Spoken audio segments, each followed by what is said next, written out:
ဒီဗီဒီယိုမှာတော့မလိုလားအပ်တဲ့နောက်ဆက်တွဲပြဿနာတွေဖြစ်မလာစေမဲ့ micro 5ခုကိုပြောပြသွားမှာဖြစ်ပါတယ်ဒီ5ချက်ကိုသိပြီးရင်တော့အရင်ကလုပ်နေမိတဲ့အမားတွေကိုထပ်လုပ်ပြီးတော့မှမဟုတ်ပါဘူးဆုံးဖြတ်ကြည့်ပေးပါပထမတစ်ခုကတော့ item စစ်ဖို့ပါတစ်ဖက် enemy ဘက်ကဘာ item ထည့်ထားလဲဆိုတာကိုစစ်ပေးပါအများနဲ့စစ်နေပေးဖို့မလိုပါဘူးကိုက decision တစ်ခုခုကိုချရမယ်ဆိုရင်စစ်ပါကိုက item မစစ်ပဲ gang game တို့ assassination တို့လုပ်မယ်ဆိုရင်မအောင်မြင်တာမျိုးတွေဖြစ်တတ်ပါတယ်အရှင်းဆုံးဥပမာအနေနဲ့ကိုရှင်ကင်ထားရဆိုရင်တစ်ဖက် enemy ဘက်က winter crown ထည့်ထားလားဆိုတာကိုစစ်ဆေးဖို့လိုပါတယ်မဟုတ်ရင်ကို spare ကုန်ဒါမှမဟုတ်ပြန်ကြိတ်ခံရလို့ short သွားတဲ့အဖြစ်မျိုးတွေဖြစ်မှာအသေးချပါနောက်တစ်ခုကတော့ accurate indicator စတင်သုံးမှုပါဒီချက်ကတော့ marksman player အတွက်ဆိုပိုပြီးသုံးဝင်မှာသိကြပါတယ် accurate indicator သုံးခြင်းအပြင်ကိုတကယ်လိုချင်တဲ့ target ကိုထိရောက်စေမှာပါ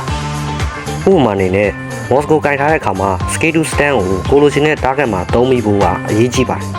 မဟုတ်ရင်ကို stand တာတစ်ခေါက်မိသွားတာတစ်ခေါက်ဆိုရင်အဆင်မပြေတော့ပါဘူး minion lasses ချိန်စားတဲ့အခါမှာလည်းသုံးဝင်ပါတယ် camera ဆော့သွားတဲ့ပုံစံကိုကြည့်ကြည့်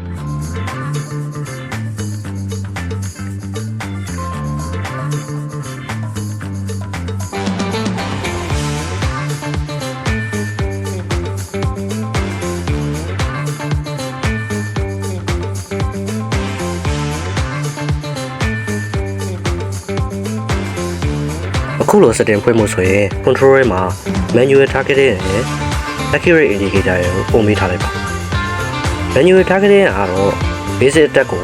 ထောက်ပြပေးပါတယ်ဥပမာအခု cloud ကိုကြည့်ပါကျွန်တော် manual targeting ထားမထားတဲ့အတွက်ကျွန်တော်ရဲ့ aim ကပုံမြောက်ဒီမြောက်ဖြစ်နေတာပါကျွန်တော်တကယ်ပြချင်တာက go crap တကယ်တော့ပြစ်မိနေတာက enemy ကိုအဲ့တော့ manual targeting ဖွင့်ထားတဲ့အခါမှာတော့ဒါမျိုးမဖြစ်တော့ပါဘူးအဲ့ဒါကြောင့်မလို့ manual targeting ရဲ့ accurate indicator တွေကိုဖွင့်ထားပေးပါအချိန်ဒီပုံမှာကြည့်ပြီးတော့ဆိုပါဗျာတတိယချက်ကတော့ scale တွေကိုမြန်မာလိုမသုံးပါနဲ့ကျွန်တော်ခုနကပြောခဲ့တဲ့ accurate indicator ကြီးဖွင့်ထားတဲ့နောက်မှာမိတ်ဆွေကမြန်မာလိုနှိမ့်နေတော့မယ်ဆိုရင်တုံရင်းကတုံရင်းပါဥပမာမိတ်ဆွေက6ရုံးကြိုက်ထားတယ်တစ်ဖက် enemy ဘက်က mouse ကိုကန်မယ်သူ့ဘေးမှာတက်ရင်းရှိနေဗျာအဲ့လိုမဆိုရင်မိတ်ဆွေက flicker ကြီးနဲ့ဝင်ကန်တဲ့အခါမှာ the way of the dragon ကြီးကိုမြန်မာလိုနှိမ့်မယ်ဆိုရင် mouse ကိုကန်ပြီးဖို့ chance က 50-50 ဖြစ်သွားမှာပါမဟုတ်လို့ tiger ကြီးကိုကန်ပြီးသွားမယ်ဆိုရင်တော့ဟိုကောင်ကပြောပြောလေးစုပေးနေစုပြီး CC master တွေပါရောက်သွားနိုင်ပါတယ်အဲ့လိုမျိုးဖြစ်ရင်တော့တင့်ကို teammate တွေကလောင်ချီဆိုပြီးမေတ္တာဝိုင်းပို့မှာပါဒါကြောင့် skill တွေကိုချိန်ပြီးတော့သုံးပါ၄ခုမြောက်ချက်ကတော့ skill တွေကိုပွဲစကြရမယူဖို့ပါဟုတ်ပါတယ်အချို့ hero တွေက skill တွေကိုပွဲစကြရယူဖို့မစင်မပြေပါဘူးအရှင်းဆုံးဥပမာပြမယ်ဗျာတစ်ဖက်က fanny ပါတယ်မိတ်ဆွေက kufra ကင်ထားတယ်ဒါဆိုရင်မိတ်ဆွေ hyper ကို fanny လာကနိုင်ချင်တာ 50-50 ရှိမယ်စောင်းရတဲ့ fanny တွေကဗျာဘယ်ကောက်မှကြီးဆိုင်တာမဟုတ်ဘူးမိတ်ဆွေက kufra skill 1ကြီးပွဲစကြရယူရမယ်ဆိုရင်သူ buff လာကန်းတဲ့အခါမှာမိတ်ဆွေကြောင်ပြောက်ပါပါဒါကြောင့်သူလာကန်းမကန်းအောင်ရင်စောင့်ပြီးတော့မှ skill ကိုစောင့်ယူပါတကယ်၍သူလာကန်းလို့ရှိရင်မိတ်ဆွေဟာ bounce ball သုံးပြီးတော့မိတ်ဆွေရဲ့ hyper နဲ့ပြန်အောင်ပေါင်းပြီးတော့တက်နိုင်ချင်ရှိပါတယ်ချောင်းလို hero မျိုးကတော့ပွဲစကြရ skill 1ယူအောင်မသိတာပါအဲ့တော့ကြောင့်မလို့ကျွန်တော်ပြောချင်တာကအချိန်တွေပေါ်ကြည့်ပြီးတော့ skill တွေကိုယူစေချင်တာပါနောက်ဆုံးချက်အနေနဲ့အရေးကြီးဆုံးချက်ကတော့ information တွေကိုအချိန်တိုင်းစစ်ဆေးနေဖို့ပါဘယ်ကောင်က map ပေါ်မှာပြောင်းနေလဲဘယ်ကောင်က bar space တွေသုံးပြီးပြီလဲဒါလို့ရင်ဘာဖြစ်မလဲအစရှိတဲ့ information တွေကို analyze လုပ်နေဖို့ပါ